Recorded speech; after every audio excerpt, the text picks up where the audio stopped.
آج شیطان وعدے کیسے کرتا ہے آپ کو کیسے پتا چلے گا؟ قرآن کہہ رہا ہے شیطان تمہارے پاس لمبے وعدے کرتا ہے، میں تجھے بہت بڑا مالدار بنا دوں گا، اتنے بڑے منصب پہ پہنچا دوں گا، اتنے تیرے لوگ آس پاس ہوں گے، فلاں ہوں گے۔ شیطان اس طرح کے دعوے کرتا ہے۔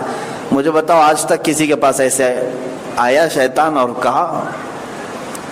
کب وعدے کر رہا ہے شیطان؟ تو قرآن کیوں کہہ رہا ہے شیطان اس طرح کے وعدے کرتا ہے بندوں سے؟ میرے عزیزو تمہارے پاس بہت مرتبہ آیا اور بہت مرتبہ وعدے بھی کیا۔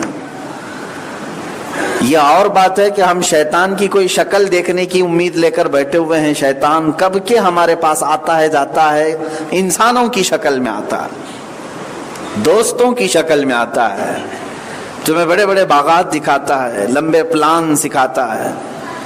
تو جو سفلی اور جادو کی بیٹھکوں پر بیٹھتے ہیں تو فرمایا گیا وہ شیطان کے ایجنٹ ہیں، مکمل شیطان ان کی رہنمائی کرتا رہتا ہے، انہیں بڑے بڑے وعدے کرتا ہے کہ تم یہ سفلی عمل کے ذریعے سے ان بندوں کو راستے سے ہٹا دو، گمراہ کرو، میں تمہیں اتنے پیسوں کی طرف سے مدد کروں گا، فلاں کروں گا۔ لیکن اس کا ہر وعدہ جھوٹا ہوتا ہے، وہ سامنے والے کو بھی ذلیل کرتا ہے اور سارے لوگوں کو بھی ذلیل کرتا ہے۔ یہ اللہ تعالیٰ نے فرمایا ایک تو وہ تمہیں جھوٹا وعدہ کرتا ہے اور دوسرے تم اس کے وعدے کے پیچھے پڑ گئے، یعنی اس کے بہکاوے میں آ گئے۔ اللہ فرماتا ہے مأواہم جہنم، ان کا ٹھکانہ دوزخ ہی ہوگا جو شیطان کے پیچھے چل پڑے۔ اس پر میں ایک حکایت جو تفسیر میں بھی ملتی ہے عرض کرتا ہوں کہ شیطان کس طرح کے وعدے کرتا ہے اور کیسے مدد کرتا ہے۔ آج بہت سارے لوگ اسی بہکاوے میں آ کر کے چلے جاتے ہیں شارٹ کٹ راستہ دیکھنے کے لیے کہ جلدی سے کوئی اثر ہو جائے، ایسے لوگوں کے ہاں چلے جاتے ہیں، دین بھی ان کا جاتا ہے، ایمان بھی چلا جاتا ہے اور شیطان انہیں جہنم میں بھی لے جاتا ہے۔ سنیں، ایک بزرگ تھے اور بڑے پارسا، نیک، زاہد، پرہیزگار۔ ان کی بستی میں اچانک انہیں یہ خبر ملی کہ لوگ جو ہے ایک درخت کی پوجا میں لگ گئے ہیں۔ مسلمان تھے لیکن اس درخت سے کچھ ان لوگوں نے اپنی آس بڑھا لی کہ اس درخت کے ارد گرد کچھ تو اثر ہے جس کی بنیاد پر ہمارے گھروں میں بھلائی آتی ہے، ایسے انت وشواس جس کو کہتے ہیں۔ درخت سے لوگوں نے جوڑ لیا، جھاڑ کی پوجا میں لگ گئے۔ روز وہاں پر جمگٹا جمع ہونا شروع ہوا تو کسی نے اس بزرگ سے کہا کہ لوگ تو بہک رہے ہیں، گمراہ ہو رہے ہیں، سب اس جھاڑ کے پاس جا رہے ہیں اور ان کو فائدہ بھی ہو رہا ہے، کوئی بچوں کے لیے لے کر کے جا رہا ہے، بیمار صحیح ہو کے آ رہے ہیں، تو اس درخت کی تو آج ویلیو بڑھ گئی ہے، لوگوں کا جمع غفیر اس طرف جا رہا ہے۔ تو اس بزرگ نے مصلے پر بیٹھ کر کی قسم کھا لی، اللہ کی قسم میں اس درخت کو جڑ سے نکال آؤں گا۔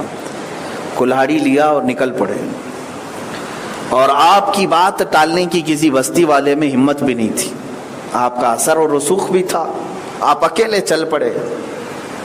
راستے میں ایک شخص آیا، اس نے کہا کہ کہاں چلے آپ؟ اس بزرگ نے فرمایا لوگ شرک و بت پرستی میں چلے گئے، ہمارے درخت کی پوجا میں لگ گئے ہیں، میں اس درخت کو ہی جڑ سے نکالنے جا رہا ہوں۔ کہا کیوں؟ کہا اس لیے کہ یہاں پر عبادت ہوگی تو صرف اللہ کی ہوگی، سجدے میں سر جھکے گا تو صرف اللہ کی بارگاہ میں یہ برداشت نہیں کروں گا۔ تو اس شخص نے کہا جانے دیجئے، چھوڑ دیجئے، آپ اپنا اللہ اللہ کرتے رہیے، ان لوگوں کو کرنے دیجئے۔ یہ جلال میں آ گئے، اس کو ایک گھونسا لگا دیا کہ تو مجھے اس طرح سے کیسے روک سکتا ہے؟ تو سامنے والا بھی لڑنے پر آ گیا، لڑنے لگ گئے دونوں۔ اس بزرگ کی اور اس آنے والے اجنبی شخص کی لڑائی اتنی زوردار ہو گئی کہ دونوں گتھم گتھا ہوئے۔ تھوڑی دیر کے بعد چت گرا دیا، کس نے؟ اس بزرگ نے اس آئے ہوئے اجنبی شخص کو گرا دیا، اس کے سینے پر چڑھ کر بیٹھے اور کہا اس درخت کو بعد میں کاٹتا ہوں، پہلے میں تجھے کاٹتا ہوں۔ تو اس نے کہا کہ معاف کیجئے مجھے، میں تو بس ایک مشورہ دینے کے لیے آیا تھا۔ بہرحال دیکھیں، آپ مجھے چھوڑ دیں، میں ایک اور بات آپ کے سامنے رکھتا ہوں۔ درخت ہے نا، جھاڑ ہے، آج یا کل سوکھ جائے گا، ختم ہو جائے گا۔ آپ کاٹ کر کے لوگوں کی خواہ کیوں تانے سنیں گے, گالیاں سنیں گے؟ لوگ کچھ نہ کچھ تو آپ کو بولیں گے, ہمارا فائدہ ہو رہا تھا اس درخت کو نکال دیا. اس درخت کو چند دنوں کے بعد ویسے ہی مر جانا ہے, ختم ہو جائے گا درخت.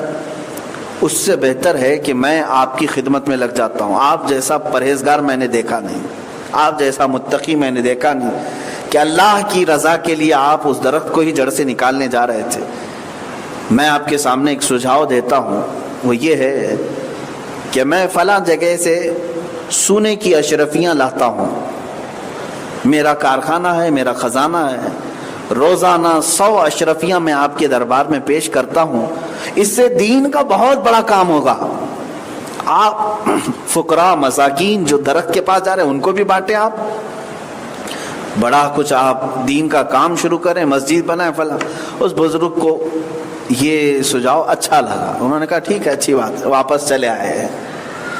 تو وہ اجنبی شخص دوسرے دن آیا اور 100 اشرفیوں کی تھیلی بھر کر لے آیا اور ہدیتاً پیش کیا. آپ نے اسے قبول کیا. دوسرے دن پھر وہ آیا, پھر 100 اشرفیاں لے آیا اور اس نے یہ وعدہ کیا تھا کہ میں روزانہ 100 اشرفیاں آپ کے پاس رکھوں گا, آپ بہت بڑا کام کر سکیں. تیسرے دن وہ آیا نہیں, غائب ہو گیا. چوتھے دن بھی نہیں آیا. تو آپ کو لگا کہ یہ چکمہ دے کے چلا گیا 2 دن دے کر کے. پھر آپ کلاڑی اٹھائے اور چل پڑے. اس درخت کو جڑ سے نکالنا تھا, کاٹ کر ختم کرنا تھا. بیچ راستے میں پہنچے تو پھر وہ اجنبی شخص آ گیا دوڑتے ہوئے. کہا کہاں چلے بابا؟ کہا اس درخت کو جڑ سے نکالنے جا رہا ہوں. نہ چھوڑ دیجئے آپ کو میں نے تو 4 دن پہلے بھی کہا تھا کہ لوگوں کو اپنا کام کرنے دیجئے, آپ اپنا کام کریں. پھر انہوں نے لڑائی شروع کر دی. لڑائی شروع کیا ہوئی, 2 منٹ نہیں گزرے تھے کہ اس اجنبی نے اس بزرگ کو پٹک دیا اور ان کے سینے پہ چڑھ کے بیٹھ گیا. کہا کہ تم مجھ سے اب نہیں بچ سکو گے. اس بزرگ کو رونا آ گیا. کہا کہ میری طاقت اتنی کمزور ہو گئی, لیکن چند دن پہلے 4 دن پہلے میں تجھے گرا دیا تھا, آج تو مجھے گرا کر میرے سینے پر بیٹھ گیا ہے, کیا بات ہے؟ تو اس نے کہا اگر درخت نہیں کاٹو گے تو بولتا ہوں. کہا چھوڑ, مجھے درخت سے کیا ہے. وہ اٹھ گئے اور اس نے کہا میں ابلیس ہوں, میں شیطان ہوں, میں ایک انسان کی شکل میں تمہیں سجھاؤ دینے کے لیے آیا, مشورہ دینے کے لیے. تم نہیں مانے تو لڑائی کیا, لیکن پہلے تمہاری طاقت بہت تھی کیونکہ تمہارے اندر اخلاص تھا, تم صرف اللہ کے لیے جا رہے تھے. پہلی مرتبہ جو جا رہے تھے صرف اللہ کے لیے جا رہے تھے, درخت کو کاٹنا ہے, شرک نہ ہو, کفر نہ ہو. لیکن اب کی بار جو جا رہے ہو اشرفیوں کی تھیلی کے لیے جا رہے ہو. 100 اشرفیاں چاہیے تھی, نہیں ملی تو تم نکل پڑے. تو پہلے جو اخلاص کی طاقت تھی وہ مجھے مات دے دیا. اب جو ہے اشرفیوں کی طاقت یہ میرے اوپر نہیں سوار ہو سکتی, میں تم پر سوار ہوتا ہوں. یہ ابلیس شیطان مردود نے یہ جو بات کہی, اس کے بعد انہوں نے پوری امت کو یہ درس دیا اس بزرگ نے کہ لوگوں یہ جو راستہ ہے شیطان کا, اس میں وہ وعدے بھی کرتا ہے, پیسے بھی پہنچاتا ہے, لیکن شارٹ ٹائم کے لیے, بہت لمیٹڈ پیریڈ کے لیے. اور جب تم خوب گمراہ ہو جاؤ, تمہاری طاقت ختم ہو جائے تو تمہیں بیچ راستے میں چھوڑ کر چلا جاتا ہے. تمہاری برسوں کی تقویٰ اور طہارت سے کمائی ہوئی طاقت بھی ختم کر دیتا ہے. اس بزرگ نے فرمایا کہ 4 دن پہلے میں لڑائی کر کے شیطان کو جو چت گرا دیا تھا, پھر زندگی بھر مجھے ویسی طاقت کبھی نہیں آئی. کیوں؟ صرف 2 دن اس نے اشرفیوں کی لالچ میں میری ساری طاقت کو ختم کر دیا تھا. یہ ہے میرے عزیزو, قرآن میں بھی اللہ نے فرمایا یعدہم ویمنیہم, وہ تمہیں وعدے کرتا ہے اور لمبی امیدیں دیتا ہے. وما یعدہم الشیطان الا غرورا, اور اللہ فرماتا ہے اس کا ہر وعدہ دھوکا ہے, دھوکا دیتا ہے, جھوٹ بولتا ہے. تمہیں کہے گا کہ میں تمہارا اتنا بڑا کام کرا دوں گا, تو یہاں بیچ راستے میں وہ چھوڑ کر کے لوگوں کو گمراہ کر کے چلا جاتا ہے. آج بھی ایسے لوگ ہیں, بہت سارے ہیں. میں کئی مرتبہ اس سے قبل بھی کہا, انسان کو اس کی لالچ اور اس کی ہوس اور اس کی حرص ایمان سے بھی دور کر دیتی ہے, بسا اوقات کفر کے راستے پر لے جاتی ہے. اگر یہ حرص اور ہوس زیادہ ہو گئی تو اسے کفر کے راستے پر بھی لے جاتا. کتنے ایسے ہیں جو اللہ اس کے رسول کا نام لینے والے ہیں، لیکن کفر و شرک اگر انہیں کرنا پڑ جائے چند سونے کے ٹکڑوں کے لیے تو کر جاتے ہیں، چلے جاتے ہیں معاذ اللہ رب العالمین. ایسے کئی لوگ میرے سامنے بھی آئے جو خزانہ نکالنے کے چکر میں در در کی ٹھوکریں کھاتے رہتے ہیں، لیکن سدھرتے نہیں پوری زندگی بھر. ان کو کوئی نہ کوئی بابا ملتا ہے اور کہتا ہے کہ فلاں جگہ خزانہ دفن ہے، عمل کرنا پڑے گا، اور وہاں سے ایک مٹکا نکلے گا جس میں سونے کے سکے ہوتے ہیں. کتنے ایسے بیوقوف بنتے بھی ہیں، ممبئی میں موجود ہیں، مٹکا تلاش کرتے رہتے ہیں. اور کوئی بابا آ کر کے ابھی غالباً 8-10 دن پہلے ہمارے ہاں ایک خاتون آئی، وہ کہنے لگی کہ مجھے ایک بابا نے کہا ہے کہ میرے گھر میں اندر بیڈ روم کے نیچے خزانہ ہے، لیکن اس پر جنات ہیں، سانپ ہیں، اور وہ نکالنے نہیں دیں گے، اس کے لیے عمل کرنا پڑے گا 3 دن تک. گھر خالی کرو، عمل کریں گے اور اس کے بعد خزانہ نکالیں گے. ہم نے پوچھا کتنے پیسے؟ کہا پہلی رات کے 25,000 روپے. پھر اس کے بعد اگر وہ بابا کو کچھ نہیں ہوا تو کنٹینیو کل ملا کر کے 1 لاکھ کا خرچہ اس نے بتایا. 1 لاکھ کے خرچے میں 1 گھڑا بھر کر سونا نکل رہا ہے تو کیا جاتا ہے. ادھر ادھر سے جمع کر کے وہ 1 لاکھ جمع کرنے والی تھی، مشورے کے لیے ہمارے پاس آئی تھی. وہ بھی ہم جیسوں کے پاس مشورہ لینا. بہرحال کیونکہ میں کافی سالوں پہلے سے اس طرح کے میٹر کو دیکھ رہا ہوں، کئی لوگ ایسے ہیں جو دھوکہ کھا. یہ شیطان ہے میرے عزیزوں، ابلیس لعین کے ایجنٹ ہیں جو تم کو اس طرح کی حرکتیں کراتے ہیں اور تمہیں زمین کے نیچے کے خزانے کی بات کر کے. یہ ایسا ہے کہ جس کو کہہ دیا جائے کہ تمہارے گھر کے اندر ایسا ہے تو وہ پوری رات حساب کتاب میں لگا دیتا ہے. چلو گھڑا بھر کر کے نہ صحیح، ارے 1 کلو بھی مل جائے تو کیا فرق پڑتا ہے. تو اس طرح کے حساب کتاب میں وہ پوری رات گزار دیتا ہے. سب کے قرضے ادا کر دوں گا، شیخ چلی بن جاتا ہے ایک ہی رات میں. اور کتنے لوگوں کو ان لوگوں نے ڈسا ہے، دھوکہ دیا ہے.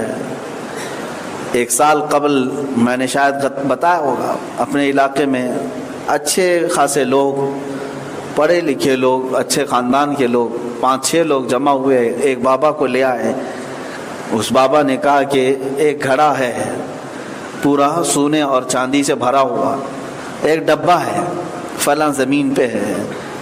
تو یہ اس کے آگے پیچھے گھومتے رہے. میں نے 1000 منع کیا تھا، 1000 منع کیا کہ نہیں یہ سب بکواس ہے، آپ سب کو لوٹے گا، فلاں کرے گا. وہ مانتے نہیں تھے. یہاں تک کہ وہ راتوں رات بیٹھ کر کے ہمیں بھی یہ کہتے تھے کہ آپ بھی ایک بہت بڑا مدرسہ بنائیں، اس میں سے ہی ہم آپ کو بھی دیں گے، آپ دعا کریں نکل جائیں. تو بہرحال 1-1.5 لاکھ روپے خرچ کر کے اس بابا کو بلائے. تو جس کے ہاں تھا کھیت میں، کھیت والے نے منع کر دیا کہ میں کھودنے نہیں دوں گا یہاں پر، جس کی زمین میں خزانہ بتایا. اس کے باوجود بھی بابا ان لوگوں سے کہتا ہے نہیں کوئی بات نہیں، اگر وہ منع کرتا ہے تو میں بغل والی زمین پر وہاں پر کھودوں گا. کیسے؟ کہا میں وہ نیچے سے اس خزانے کو کھینچ لوں گا، وہ یہاں تک آ جائے گا. کتنی بیوقوفی ہے. اس پر بھی وہ تسلیم کر کے چلے گئے، مان لی. اس کو 1.5 لاکھ روپے دیے، رات بھر عمل کیا اس نے اور ان کو بہت دور رکھا، کھودا خودی، اور ڈبہ نکلا بھی. ڈبہ لے کر کیا ہے، ان کی خوشیوں کے ٹھکانے نہیں تھے. اور وہ ڈبہ اس کو کئی کپڑوں سے باندھ کر کے لایا، مٹی لگی ہوئی تھی. اب لانے کے بعد اس کا الگ عمل تھا کہ اس کی حفاظت 3 دن تک کرنی ہے ورنہ جنات اٹھا لے جائیں گے. یہ 6 لوگوں کو باری باری 3 دن جگایا اس نے. ایک کمرے میں بیٹھ کر کے لوگ کسی کو قریب آنے نہیں دیتے، اس ڈبے کی حفاظت میں لگے ہوئے تھے. صبح سے دوپہر تک ایک آدمی ڈیوٹی دیتا ہے، دوپہر سے شام تک دوسرا، پھر رات کو تیسرا. ان لوگوں نے 3 دن ڈیوٹی دی کیونکہ بابا بتا دیے تھے 3 دن سے پہلے کھولنا نہیں ہے، اور باقی کچھ بھی اگر ایسا ہو تو میں جا رہا ہوں کسٹمر کیئر پہ فون کر لینا. یہی ہوگا. 3 دن کے بعد کیونکہ اب ان